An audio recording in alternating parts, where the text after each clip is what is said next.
Hello दोस्तों, स्वागत है आप सभी का स्टडी नॉन स्टॉप चैनल पर। दोस्तों, ये जनरल साइंस प्रैक्टिस सेट की तीसरी क्लास है और इसमें हम लोग जनरल साइंस के 25 क्वेश्चन सॉल्व करेंगे।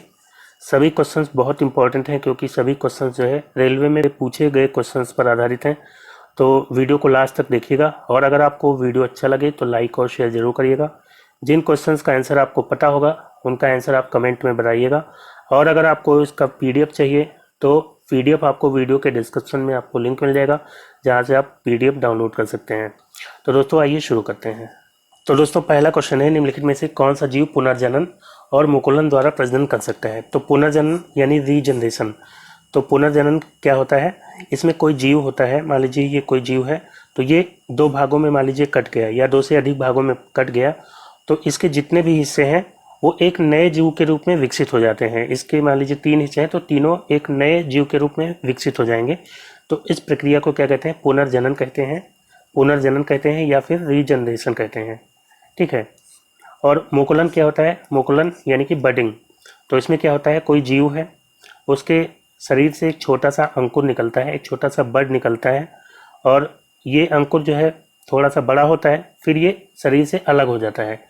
ये शरीर से अलग होकर के एक नए जीव के रूप में विकसित हो जाता है, ठीक है। तो इस तरह से जो प्रजनन होता है इसको कहते हैं मुकुलन, मुकुलन कहते हैं या बडिंग कहते हैं, ठीक है। तो हाइड्रा जो होता है, हाइड्रा में पुनर्जनन भी होता है और मुकुलन भी होता है। तो इस क्वेश्चन का राइट आंसर हो जाएगा हाइड्रा। और यहाँ पे प्लेनेरिया दिया गया है तो प्लेनेरिया में पुनर्जनन प्रक्रिया से प्रजनन होता है लेकिन इसमें मुकुलन नहीं होता, तो इसलिए बी ऑप्शन इसका राइट आंसर होगा। और ये जो है पुनर्जनन और मुकुलन ये अलैंगिक प्रजनन का एक प्रकार है, ठीक है। तो अब अगला क्वेश्चन है, विद्युत आवेश की एसआई इकाई क्या है। तो विद्युत आवेश यानी कि इलेक्ट्रिक चार्ज, इसकी एसआई यूनिट क्या होती है, कूलाम। कूलाम इसकी एसआई यूनिट होती है, तो बी ऑप्शन इसका राइट आंसर हो जाएगा। और यहाँ पे वोल्ट दिया गया है तो वोल्ट किसका एसआई मात्रक होता है, तो वोल्ट होता है विभवांतर यानी वोल्टेज का, ये वोल्टेज का एसआई मात्रक होता है। एम्पियर किसका होता है, तो विद्युत धारा का होता है यानी करंट का। और ओम किसका मात्रक होता है, तो ओम होता है प्रतिरोध, प्रतिरोध यानी कि रेजिस्टेंस का। अब अगला क्वेश्चन है, पृथ्वी के चारों ओर एक पूरा चक्कर लगाने में चंद्रमा द्वारा किया गया कार्य निम्नलिखित में से किसके बराबर होता है। तो यहाँ पे पृथ्वी है, ये चंद्रमा इसके चारों ओर चक्कर लगा रहा है इस तरह से, तो इसके द्वारा किया गया कार्य किसके बराबर होगा अगर ये एक चक्कर पूरा कर लेगा। तो साइंस में जो है कार्य पॉजिटिव तभी होता है जब बल और विस्थापन एक ही दिशा में हो रहा हो, बल की दिशा में ही विस्थापन होगा तभी कार्य पॉजिटिव होगा। क्योंकि वर्क डन का फॉर्मूला क्या होता है, F into S into cos theta, ठीक है। F क्या है, बल कितना लगाया जा रहा है, और S क्या है, विस्थापन, कॉस थीटा यानी बल और विस्थापन के बीच का कोण। तो मान लीजिए बल हम इधर लगा रहे हैं और इसी दिशा में विस्थापन हो रहा है, तब जो है एंगल कितना है, ये एंगल हो जाएगा 0 डिग्री। तो कॉस 0 का मान होता है कितना, 1 होता है, ठीक है। कॉस 0 का मान 1 होता है, 1 से मल्टीप्लाई होगा F इंटू एस का, तो क्या हो जाएगा, वैल्यू जो आएगी वो पॉजिटिव में आएगी। अगर बल हम इधर लगा रहे हैं इस दिशा में और विस्थापन इधर की ओर हो रहा है उल्टी दिशा में, तो यहाँ पे एंगल कितना है, 180 डिग्री का है। तो कॉस 180 डिग्री का मान होता है कितना होता है, -1, और -1 से F इंटू एस में मल्टीप्लाई होगा तो जो वैल्यू आएगी वो माइनस में आएगी, ठीक है, निगेटिव में आएगी। और अगर मान लीजिए बल हम इधर लगा रहे हैं इस दिशा में और विस्थापन इधर की ओर हो रहा है या इधर की ओर हो रहा है, 90 डिग्री के एंगल पर विस्थापन अगर हो रहा है तो cos 90 का मान होता है 0। cos 90 का मान कितना होता है, 0 होता है, और 0 से मल्टीप्लाई होगा F इंटू एस का, तो क्या हो जाएगा, 0 हो जाएगा। 0 से मल्टीप्लाई होगा तो वैल्यू पूरी 0 हो जाएगी। तो उस स्थिति में क्या होगा, कार्य शून्य होगा। और यहाँ पे जब चंद्रमा जो है इसके चारों ओर चक्कर लगा रहा है पृथ्वी के, तो उस स्थिति में भी कार्य शून्य होगा, क्योंकि कोई भी पिंड अगर किसी पिंड के चारों ओर चक्कर लगा पाता है तो वो अभिकेंद्र बल के कारण चक्कर लगा पाता है। तो यहाँ पे अभिकेंद्र बल जो होता है वो सेंटर की ओर लगता है, सेंटर की ओर एक बल कार्य कर रहा होता है जिसको अभिकेंद्र बल या सेंट्रीपिटल फोर्स कहते हैं, जिसके कारण ये जो है इसके चारों ओर गति कर पाता है, ठीक है। तो यहाँ पे ये सेंटर की ओर बल रख रहा है लेकिन इसका विस्थापन इस दिशा की ओर हो रहा है। तो यहाँ पे एंगल कितने डिग्री का है, 90 डिग्री का। तो 90 डिग्री का एंगल है यानी cos 90 इक्वल टू 0, और 0 से मल्टीप्लाई होगा तो सब कुछ हो जाएगा 0, ठीक है। तो इस कारण से यहाँ पे शून्य होगा, कार्य का मान कितना हो जाएगा, वर्क डन शून्य हो जाएगा। या इसको हम इस तरह से भी समझ सकते हैं कि चंद्रमा अगर चक्कर लगा रहा है, एक पूरा चक्कर लगा करके फिर से उसी पोजीशन पर आ जा रहा है, तो बार बार उसी पोजीशन पर आता जा रहा है, तो इस कारण से विस्थापन इसका शून्य होगा। ठीक है, तो विस्थापन अगर शून्य होगा, यहाँ पे भी अगर हम जीरो कर देंगे तो भी जो है सब कुछ जीरो हो जाएगा। ठीक है, तो यहाँ पे राइट आंसर क्या हो गया, डी ऑप्शन। अगला क्वेश्चन है, जब तक किसी पिंड पर असंतुलित बल लगाया जाता है तब तक इसकी डैश में निरंतर परिवर्तन होता रहता है। तो यहाँ पे पूछा गया है असंतुलित बल लागू किया जाता है किसी पिंड पर तो उसके किस में परिवर्तन होता रहेगा। तो ये कोई पिंड है, इस पर अगर संतुलित बल हम लगाएंगे, इधर से भी जितना बल लगा रहे हैं उतना ही बल हम इधर से लगाएंगे और उतना ही बल इधर से, उतना ही इधर से, तो यहाँ पे संतुलित बल लग रहा है, चारों तरफ से एक बराबर बल लग रहा है, एक समान बल लग रहा है, तो ये संतुलित बल है। तो इस स्थिति में ये जिस पोजीशन में है उसी पोजीशन में अपनी पिछली वाली स्थिति में बना रहेगा। ठीक है, इसकी चाल में कोई परिवर्तन नहीं होगा। लेकिन अगर कोई वस्तु है, कोई पिंड है, उस पर एक तरफ से हमने कम बल लगाया, एक तरफ से ज़्यादा बल लगा दिया, तो जिधर से हम ज़्यादा बल लगाएंगे, इधर से हम ज़्यादा बल लगा देंगे तो ये इधर की ओर बढ़ जाएगा, तो इसकी चाल में फिर परिवर्तन हो जाएगा। ठीक है, तो यहाँ पे जो है राइट आंसर क्या हो जाएगा, जब हम असंतुलित बल लगाते हैं तो इसकी चाल में परिवर्तन हो जाएगा। ठीक है, भार और द्रव्यमान और आकृति में कोई परिवर्तन नहीं होगा, लेकिन चाल में परिवर्तन होता रहेगा अगर हम असंतुलित बल लगाएंगे। तो डी ऑप्शन इसका राइट आंसर हो गया। अब नेक्स्ट क्वेश्चन है, निम्नलिखित में से कौन से तत्व का रासायनिक प्रतीक लैटिन से लिया गया है। तो लैटिन भाषा से इनमें से किसका प्रतीक लिया गया है। तो एल्युमिनियम का प्रतीक क्या होता है, Al होता है, तो ये जो है इंग्लिश से ही लिया गया है। क्लोरीन का Cl होता है, कार्बन का C होता है, तो ये सभी जो है इंग्लिश से ही लिए गए हैं। लेकिन आयरन का प्रतीक क्या होता है, Fe होता है। ठीक है, और आयरन को लैटिन भाषा में फेरम कहते हैं। ठीक है, फेरम कहते हैं, तो यहाँ पे ये लैटिन भाषा से इसका सिंबल लिया गया है Fe, तो इसका राइट आंसर क्या हो जाएगा, ऑप्शन डी आयरन। अगला क्वेश्चन है, कोई बल 1 किलोग्राम पिंड की गति को 4 मीटर पर सेकंड से 8 मीटर पर सेकंड तक बढ़ा देता है, तो बल द्वारा किया गया कार्य क्या होगा। तो यहाँ पे कार्य क्या होगा, खर्च की गई ऊर्जा के बराबर होगा। ठीक है, तो यहाँ पे 4 मीटर पर सेकंड से 8 मीटर पर सेकंड तक की गति को बढ़ाया जा रहा है, यानी कि यहाँ पे गतिज ऊर्जा इस्तेमाल हो रही है। तो काइनेटिक एनर्जी का फॉर्मूला क्या होगा, यहाँ पे half into M into V square minus U square. ठीक है, तो यहाँ पे हम वैल्यू पुट कर देंगे, हाफ एम यानी कि द्रव्यमान, तो द्रव्यमान दिया गया है 1 kg, और यहाँ पे वी स्क्वायर कितना है, वी स्क्वायर यानी कि अंतिम वेग, तो अंतिम वेग कितना है 8 मीटर पर सेकेंड, तो यहाँ पे 8 का स्क्वायर हो जाएगा, माइनस यू स्क्वायर यानी कि प्रारंभिक वेग, तो प्रारंभिक वेग कितना है 4 मीटर, तो यहाँ पे 4 स्क्वायर हो जाएगा। ठीक है, तो यानी कि 1/2, यहाँ पे 1 से मल्टीप्लाई होगा तो 1 ही रहेगा। ठीक है, तो यहाँ पे 8 का स्क्वायर 64 हो जाएगा, 64 माइनस 4 का स्क्वायर 16, और 64 माइनस 16 जाएगा तो कितना बचेगा 48, यानी कि 1/2 इंटू 48 हो जाएगा, और 48 को 2 से डिवाइड करेंगे तो 24, तो यहाँ पे 24 जूल इसका आंसर हो जाएगा। तो ऑप्शन सी यहाँ पे इसका राइट आंसर हो गया। अब नेक्स्ट क्वेश्चन है, निम्नलिखित में से कौन सा न्यूटन की गति के तीसरे नियम का उदाहरण है। तो न्यूटन की गति का तीसरा नियम क्या है, तीसरा नियम है क्रिया प्रतिक्रिया का नियम, यानी किसी वस्तु पर जब हम कोई बल लगाते हैं तो वो वस्तु भी उतना ही बल अपोजिट डायरेक्शन में लगाती है। ठीक है, तो यहाँ पे इसका उदाहरण कौन सा हो जाएगा, तो रॉकेट लॉन्च करना। रॉकेट जब लॉन्च किया जाता है, ये रॉकेट है, तो इसका जो फ्यूल होता है वो नीचे की ओर बल लगाता है। ठीक है, जब ये नीचे की ओर बल लगाता है तो न्यूटन के तीसरे नियम के कारण प्रतिक्रिया के रूप में अपोजिट साइड में एक बल लगता है जो रॉकेट को ऊपर की ओर ढकेलता है, तो इस तरह से जो है रॉकेट लॉन्च होता है। तो यहाँ पे डी ऑप्शन इसका राइट आंसर हो जाएगा, रॉकेट लॉन्च करना ये न्यूटन की गति के तीसरे नियम का उदाहरण हो जाएगा।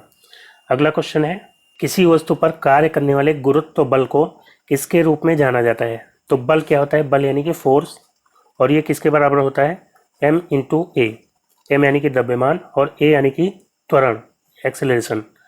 ठीक है, और जब किसी वस्तु के द्रव्यमान पर हम ग्रेविटी लगाते हैं, गुरुत्व बल लगाते हैं, तो ये क्या हो जाता है, ये वेट हो जाता है। ठीक है, ये है द्रव्यमान, और यहाँ पे ये क्या है जी, ये गुरुत्वीय त्वरण है, ये भी एक प्रकार का एक्सेलरेशन है, तो यहाँ पे m इंटू जी हो गया, और ये भी एक प्रकार का बल होता है जिसको हम क्या कहते हैं, भार कहते हैं।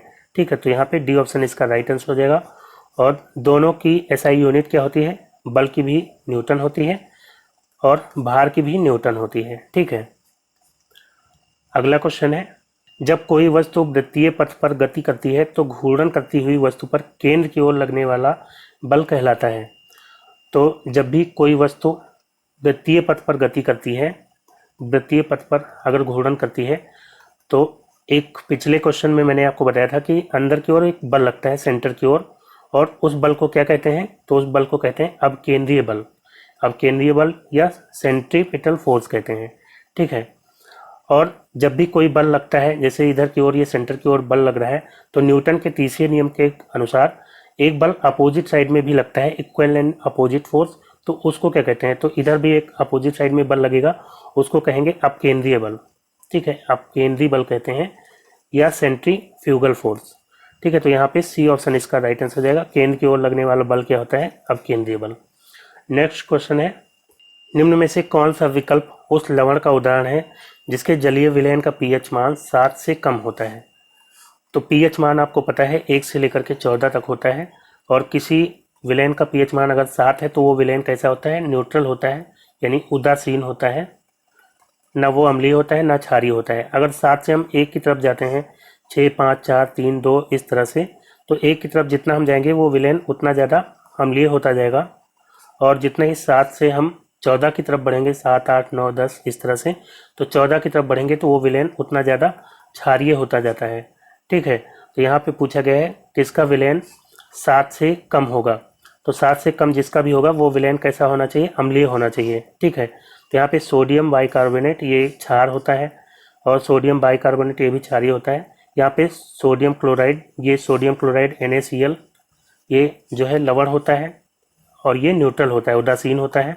और अमोनियम क्लोराइड, तो अमोनियम क्लोराइड जिसका फॉर्मूला होता है NH4Cl, ये जो है अम्लीय होता है। ठीक है, तो इसका जो पीएच होगा क्या होगा, इसका पीएच 7 से कम होगा।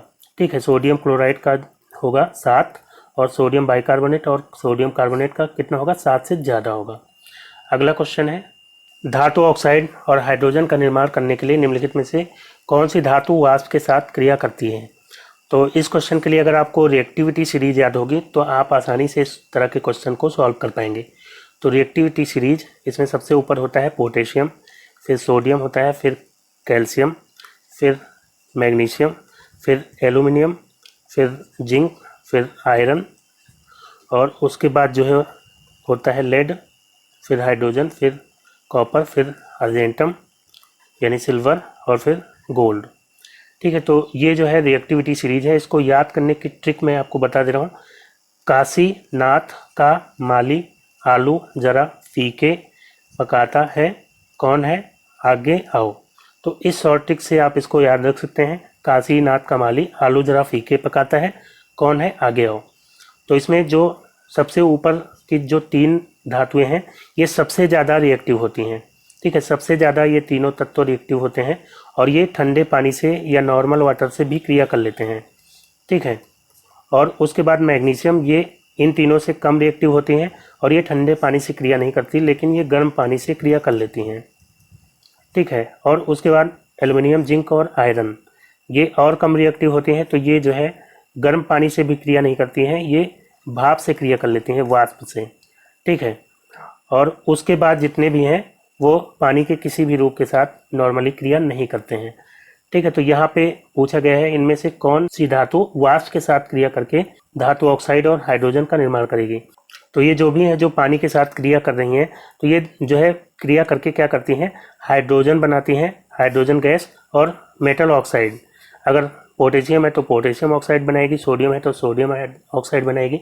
तो इस तरह से, तो यहाँ पे जो है कौन सी भाप के साथ क्रिया करेगी इन ऑप्शन में, तो कॉपर, लेड, सिल्वर, ये सब जो है इस श्रेणी में आ जाएंगी, तो ये तो क्रिया करेंगे नहीं पानी के साथ, और एल्युमिनियम आपका ये भाप के साथ क्रिया कर लेगा। ठीक है, तो यहाँ पे ऑप्शन ए इसका राइट आंसर हो जाएगा।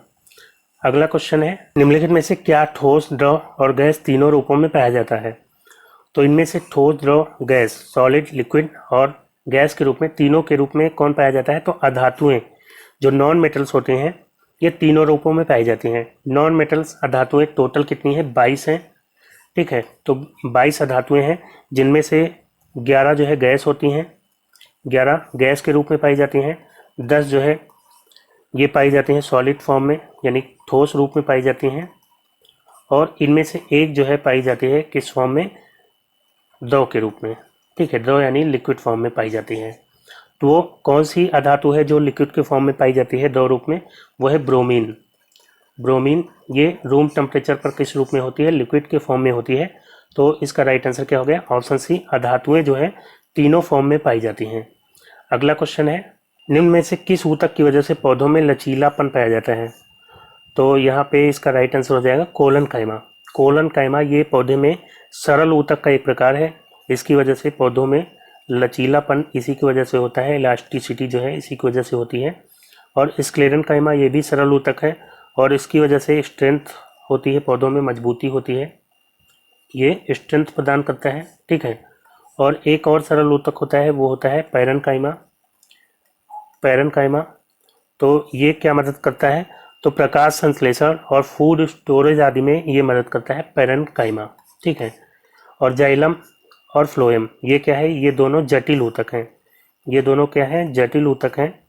और जाइलम का कार्य क्या होता है, तो ये पौधे के विभिन्न भागों में जल की आपूर्ति करता है, जा से जाइलम जा से जल, इस तरह से आप याद रख सकते हैं। और फ्लोएम तो फा से फ्लोएम, फा से फूड, तो ये पौधे के विभिन्न भागों में फूड की आपूर्ति करता है, खाद्य पदार्थों की आपूर्ति करता है। ठीक है, अब अगला क्वेश्चन है, इनमें से किस प्रक्रिया में ऑक्सीजन हवा में मुक्त होती है। तो ऑक्सीजन हवा में मुक्त होती है किस प्रक्रिया में, प्रकाश संश्लेषण में। प्रकाश संश्लेषण, पौधे जो है अपना भोजन बनाने के लिए प्रकाश संश्लेषण यानी फोटोसिंथेसिस करते हैं। इसका फॉर्मूला क्या होता है, 6CO2 प्लस 12H2O यानी कि वाटर 12H2O। और इससे जो है सोलर एनर्जी की ज़रूरत होती है, प्रकाश ऊर्जा की ज़रूरत होती है। ठीक है, तो प्रकाश की उपस्थिति में ये अपना भोजन बना पाते हैं, तो सोलर एनर्जी यहाँ पे चाहिए होगी। सोलर एनर्जी और वाटर और कार्बन डाइऑक्साइड की उपस्थिति में अपना पौधे भोजन बनाते हैं। और क्या क्या रिलीज होता है, क्या क्या बनता है प्रकाश संश्लेषण की प्रक्रिया के बाद, तो C6H12O6 ये क्या है, ग्लूकोज है, ग्लूकोज बनता है। और इसके अलावा 6H2O यानी कि वाटर बनता है, जल। और इसके अलावा 6O2। ठीक है, तो ये क्या हो गया, ऑक्सीजन। तो ऑक्सीजन गैस जो है रिलीज होती है। तो ये भी क्वेश्चन पूछा जाता है, प्रकाश संश्लेषण की प्रक्रिया के बाद कौन कौन से उत्पाद रिलीज होते हैं, तो ये भी आपको याद होना चाहिए, ग्लूकोज, जल और ऑक्सीजन। ठीक है, तो यहाँ पे प्रकाश संश्लेषण इसका राइट आंसर हो गया। अब नेक्स्ट क्वेश्चन है, निम्नलिखित में से कौन सा जंतु गर्म रक्त वाला होता है। तो गर्म रक्त वाले प्राणी कौन होते हैं, जिनके शरीर का तापमान लगभग एक जैसा बना रहता है। जैसे कि मनुष्य है, जितने भी स्तनपायी होते हैं उनके शरीर का तापमान लगभग एक जैसा बना रहता है। जैसे मनुष्य का 37 डिग्री सेल्सियस है तो लगभग इतना बना रहता है नॉर्मली। और जितने भी स्तनपायी है और जितने भी पक्षी होते हैं ये सभी जो है गर्म रक्त के प्राणी होते हैं। ठीक है, स्तनपायी, स्तनपायी और पक्षी ये कैसे होते हैं, गर्म रक्त के प्राणी होते हैं। और ठंडे रक्त के प्राणी कैसे होते हैं, इनके शरीर का तापमान एक जैसा नहीं बना रहता है। जब वातावरण का तापमान जो है कम होता है तो इनके शरीर का तापमान भी कम हो जाता है, और वातावरण का तापमान बढ़ने पर इनके शरीर का तापमान भी बढ़ जाता है। तो ये वातावरण के तापमान पर डिपेंड होते हैं। ठीक है, तो इसमें कौन कौन आते हैं, तो उभयचर, उभयचर यानी कि जल और थल मतलब कि ज़मीन और पानी दोनों में रहने वाले जीव इसमें आते हैं। और सरीसृप, सरीसृप यानी कि रेप्टाइल्स यानी रेंगने वाले जीव। और इसके अलावा कौन आते हैं, तो इसके अलावा मत्स्य यानी कि मछलियाँ। तो उभयचर यानी कि एम्फीबियंस, सरीसृप यानी रेप्टाइल्स और मत्स्य यानी कि फिशेस। तो ये सभी जो है क्या होते हैं, ठंडे रक्त के प्राणी होते हैं, ठंडे रक्त वाले प्राणी होते हैं। ठीक है, तो यहाँ पे राइट आंसर क्या हो जाएगा, कबूतर यहाँ पे पक्षी है तो ये जो है गर्म रक्त का प्राणी हो जाएगा। मछली, मेढक और मगरमच्छ ये सब जो है ठंडे रक्त प्राणी हो गए। तो ए ऑप्शन इसका राइट आंसर हो गया। अब नेक्स्ट क्वेश्चन है, आधुनिक आवर्त सारणी में कौन से समूह के तत्वों का बाहरी कोष पूर्ण होता है। तो बाहरी कोष पूर्ण होता है किस समूह के तत्वों का, तो 18वें ग्रुप, 18th ग्रुप जो होता है इसको कहते हैं अक्रिय गैसें, अक्रिय गैसें या नोबल गैसेस। ठीक है, या इनर्ट गैसेस कहते हैं, और इसी ग्रुप को जीरो ग्रुप भी कहते हैं। ठीक है, जीरो ग्रुप कहते हैं। तो इसमें कौन कौन से तत्व होते हैं? हीलियम, नियॉन, इसकी शॉर्टिक है हीना, नीना और करीना की जीरोक्स रानी। तो इस शॉर्टिक से आप इनको याद रख सकते हैं, हीना, नीना और करीना की जीरोक्स रानी। ठीक है, तो इसमें हीलियम जो है इसकी आखिरी कक्षा में 2 इलेक्ट्रॉन होते हैं और नियॉन की आखिरी कक्षा में 8, बाकी जितने भी हैं सबकी आखिरी कक्षा में 8 इलेक्ट्रॉन होते हैं, यानी बाहरी कोश इनका पूर्ण होता है। तो इसमें सभी का बाहरी कोश पूर्ण होता है, तो इसलिए सी ऑप्शन इसका राइट आंसर हो जाएगा। और बाहरी कोश पूर्ण होता है इसलिए ना इनको इलेक्ट्रॉन देने की जरूरत होती है ना लेने की जरूरत होती है, तो इसीलिए इनकी संयोजकता कितनी होती है? 0 होती है, तो इसीलिए इसको जीरो ग्रुप भी कहते हैं। ठीक है, तो सी ऑप्शन यहाँ पे राइट आंसर हो गया। अगला क्वेश्चन है, विद्युत धनात्मक तत्वों की संयोजकता समानता होती है। तो विद्युत धनात्मक तत्व कौन होते हैं? तो जब आयनिक कंपाउंड बनते हैं तो जो इलेक्ट्रॉन का दान करते हैं वो विद्युत धनात्मक तत्व होते हैं, और जो इलेक्ट्रॉन ग्रहण करते हैं वो विद्युत ऋणात्मक होते हैं। तो दान कौन करते हैं? जिनकी आखिरी कक्षा में 1, 2 या 3 इलेक्ट्रॉन होते हैं वो आसानी से दान कर सकते हैं, क्योंकि मान लीजिए आखिरी कक्षा में 5 इलेक्ट्रॉन, 6 इलेक्ट्रॉन या 7 इलेक्ट्रॉन है, तो ये क्या चाहेंगे कि ये इलेक्ट्रॉन ग्रहण कर ले। 7 इलेक्ट्रॉन है तो ये चाहेगा 1 इलेक्ट्रॉन ग्रहण करके अपना ये अष्टक पूरा कर ले। ठीक है, क्योंकि आयनिक कंपाउंड क्यों बनाते हैं तत्व? तो अपने आखिरी कक्षा को स्टेबल रखने के लिए जो है आयनिक कंपाउंड बनाते हैं। आखिरी कक्षा में 8 इलेक्ट्रॉन हो जाए, या अगर 1 है तो 2 हो जाए। ठीक है, तो इसके लिए जो है या तो दान करते हैं या तो ग्रहण करते हैं। तो जो विद्युत धनात्मक होते हैं वो दान करते हैं, तो इनकी आखिरी कक्षा में 1, 2 या 3 इलेक्ट्रॉन होते हैं, और इनकी संयोजकता भी क्या होती है? 1, 2 या 3 होती है। तो डी ऑप्शन इसका राइट आंसर हो जाएगा। ठीक है, अगला क्वेश्चन है, पृथ्वी का द्रव्यमान होता है। तो पृथ्वी का द्रव्यमान कितना होता है? पृथ्वी का द्रव्यमान होता है 5.97219 इंटू 10⁻²4, और इसको हम लगभग में अगर लिखेंगे तो 6 लिख सकते हैं, तो यानी 6 इंटू 10⁻²4 किलोग्राम, ये जो है पृथ्वी का द्रव्यमान लगभग में कह सकते हैं। तो डी ऑप्शन इसका राइट आंसर हो जाएगा।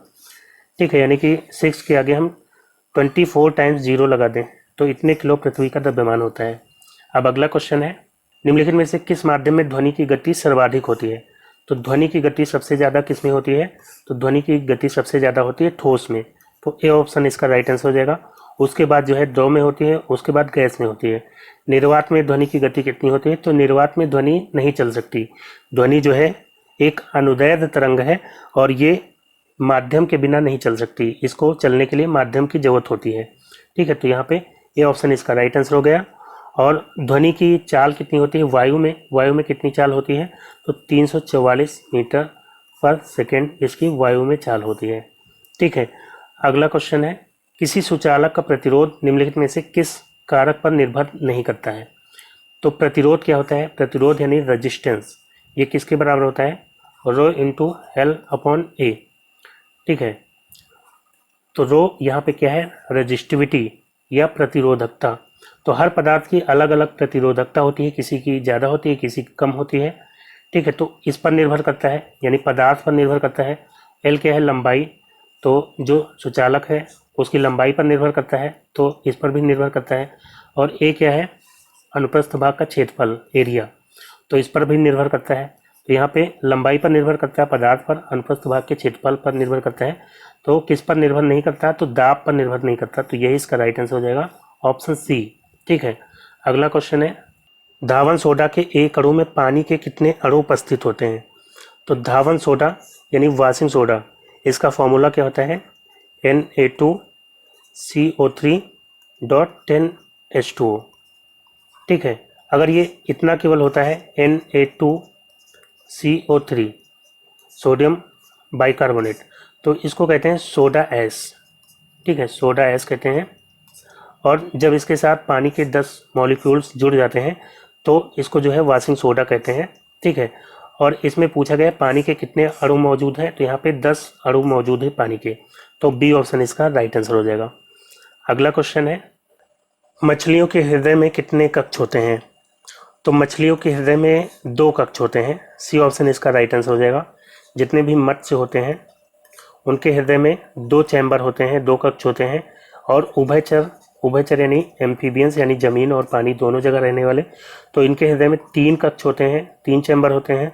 और सरीसृप यानी रेप्टाइल्स यानी रेंगने वाले जीव जो होते हैं, इनके हृदय में कितने कक्ष होते हैं? तो इनके हृदय में भी 3 कक्ष होते हैं, लेकिन मगरमच्छ को छोड़ करके। मगरमच्छ जो है एक ऐसा सरीसृप है जिसके हृदय में कितने कक्ष होते हैं? 4 कक्ष होते हैं, ठीक है। और इसके अलावा जो स्तनपायी होते हैं मैमल्स, और जो बर्ड्स होती हैं यानी पक्षी, तो इनके हृदय में कितने कक्ष होते हैं? तो इनके हृदय में 4 कक्ष होते हैं, ठीक है। तो यहाँ पे मत्स्य का पूछा गया था, मछलियों का, तो मछलियों के हृदय में 2 कक्ष होते हैं, ठीक है। अगला क्वेश्चन है, किसी तत्व के समस्थानिक की द्रव्यमान संख्या कितनी है? 298।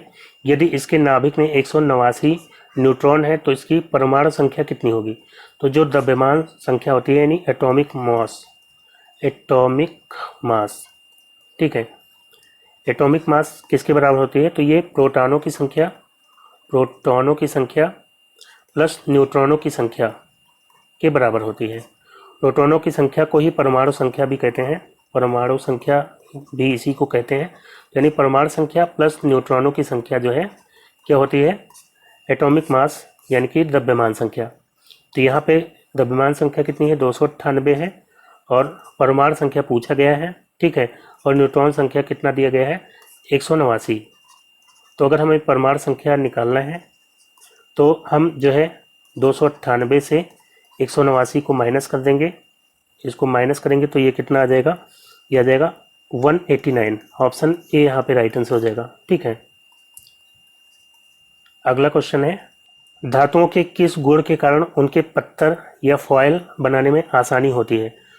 तो धातुओं को पीट करके उनकी पतली शीट, पतली चादर बनाई जा सकती है, जैसे कि एल्युमिनियम फॉयल बनाई जाती है और सिल्वर फॉयल बनाई जाती है। तो इस गुण को क्या कहते हैं? आघात वर्धनीयता या मेलेबिलिटी कहते हैं।